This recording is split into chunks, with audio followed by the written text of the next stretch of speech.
அறிமுக இயக்குனர் பெப்பின் ஜார்ஜ் ஜெயசீலன் அப்படின்றவரோட டைரக்ஷனில் சமீபத்தில் தேட்டர்ஸில் வெளியாகி இருக்கக்கூடிய திரைப்படம் தான் யமகாதகி. இந்த திரைப்படத்தினுடைய டீசர், ட்ரைலர், போஸ்டர்னு எல்லாமே ஒரு மாதிரி இன்ட்ரெஸ்டிங்காக இருந்துச்சு. சம்திங் ஏதோ இந்த படத்தில் புதுசாக ஒன்று சொல்ல வராங்க அப்படின்ற ஒரு எதிர்பார்ப்பையும் கிளப்புனுச்சு. சரி, ஓகே, படமாக இது எப்படி இருக்குது அப்படின்னு பார்த்தோம்னா, முதல்ல படத்தினுடைய கதை.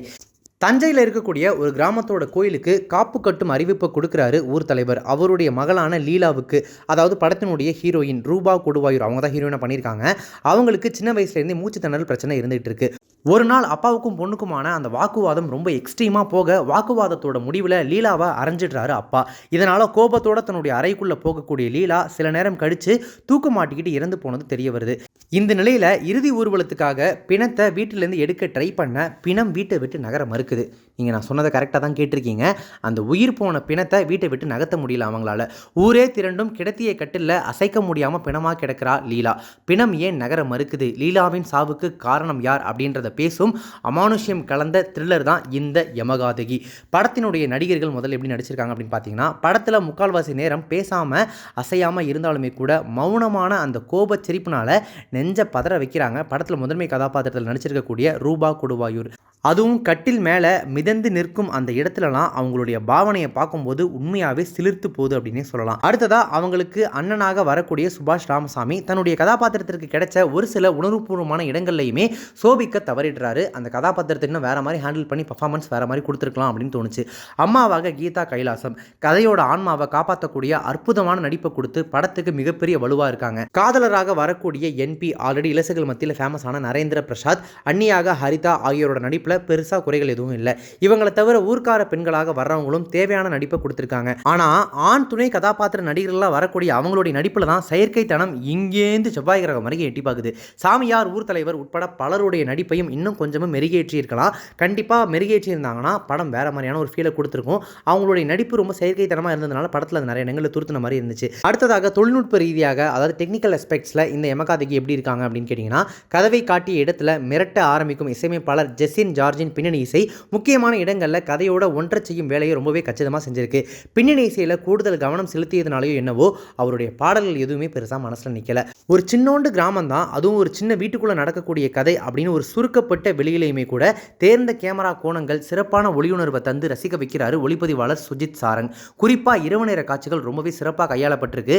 ஒளிப்பதிவு இந்த படத்துக்கு மிகப்பெரிய ப்ளஸ் அப்படின்னு சொல்லலாம். கதை சொல்லலில் இருக்கக்கூடிய மர்மத்தை மெல்ல அவிழ்க்கின்ற அந்த யுக்திக்கு கூடுதல் பலம் சேர்த்திருக்கு படத்தொகுப்பாளர் ஸ்ரீஜித் சாரங்கின் படத்தொகுப்பு. ஒரு சாவு வீட்டின் சுற்றுச்சூழலை நம்பகத்தன்மையோடு கொடுத்திருக்கு பி ஜோசப் பாபின் கலை இயக்கம். இப்போ படத்தில் இருக்கக்கூடிய விஷயங்களை பற்றி பார்க்கலாம். படம் ஆரம்பித்த சில நிமிஷங்களில் ஊரையும் பஞ்சாயத்து தலைவரின் குடும்பத்தில் இருக்கக்கூடிய நபர்களையும் விவரிக்குது திரைக்கதை.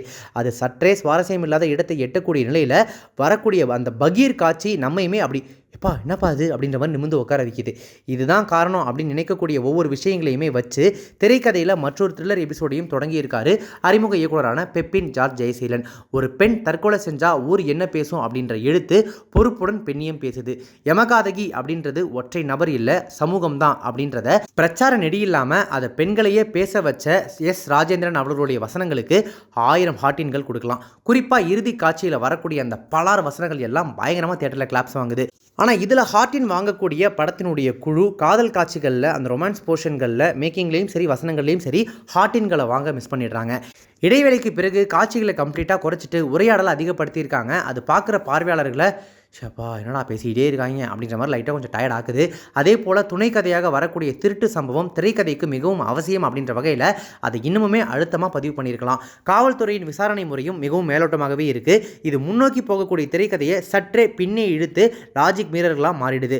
அதே போல் காதலின் பின்னணி சொல்லப்பட்ட விதத்திலேயே இறுதி காட்சி எதை நோக்கி பயணிக்குது அப்படின்றதையும் நம்மளால் எளிதாகவே கணிக்க முடியுது. ஆனாலும் கிளைமேக்ஸ் இதுதான் அப்படின்னு தெரிஞ்சுமே அது படமாக்கப்பட்ட விதமும் ரூபா, கீதா கைலாசம்னு படத்தினுடைய நடிகர் அந்த நடிப்பை கொடுத்த விதத்திலையும் எண்டில் இது ஒரு அட்டகாசமான எமோஷனல் ட்ராமாவாக நமக்கு முடியுது. மொத்தத்தில் இந்த யமகாதகி திரைப்படம் எப்படி இருக்குது அப்படின்னு கேட்டிங்கன்னா, பெண்ணுக்கு நீதி கிடைக்கணும் அப்படின்னா அவளோட பிணமே எந்திரிச்சு போராட வேண்டியிருக்கும் அப்படின்னு சொல்லக்கூடிய அந்த அவலத்தை பிரச்சார நெடி இல்லாமல் அழகாக சொன்ன விதத்தில் இந்த யமகாதகியை முழு மனசோட அரவணைச்சு கொண்டாடலாம். தியேட்டரில் போய் பார்க்குற அளவுக்கு ஒர்த்தா அப்படின்னு கேட்டிங்கன்னா, படத்தில் இந்த கீதா கைலாசம் உள்பட ஒரு சில நடிகர் நடிகைகள் தான் உங்களுக்கு தெரிஞ்சவங்களாம் இருப்பாங்க.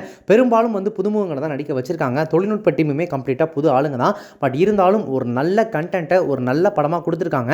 ஒரு சில குறைகள் இருந்தாலுமே கூட சமீபத்தில் பெரிய படங்களே வந்து பெருசாக சொதப்புது அப்படின்ற வகையில் இந்த படத்தெல்லாம் தாராளமாக போய் பார்க்கலாம், செலிப்ரேட் பண்ணலாம். ஆனால் எல்லாருக்கும் பிடிக்குமா அப்படின்னு கேட்டிங்கன்னா, நான் எப்போவும் சொல்கிற மாதிரி கமர்ஷியல் விரும்பிகளாக நீங்கள் இருந்தீங்க, எனக்கு 4 பாட்டு 2 ஃபைட்டுன்னு அப்படி வச்சு அப்படி மாஸ் மசாலா பறக்கணும் அப்படின்ற மாதிரி யோசிச்சிங்கன்னா இது உங்களுக்கான படம் கிடையாது.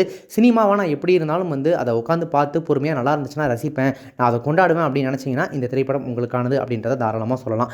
நீங்கள் யமகாதகி திரைப்படத்தை பார்த்துட்டீங்க அப்படின்னா படத்தை பற்றி உங்களுடைய ரிவ்யூ என்ன, கமெண்ட்ஸ் என்ன அப்படின்றத வந்து கமெண்ட் பாக்ஸில் மறக்காமல் மென்ஷன் பண்ணுங்கள். இப்போ இந்த ரிவ்யூ உங்களுக்கு ரொம்ப பிடிச்சிருந்துச்சுன்னா லைக் பண்ணுங்கள், ஷேர் பண்ணுங்கள்.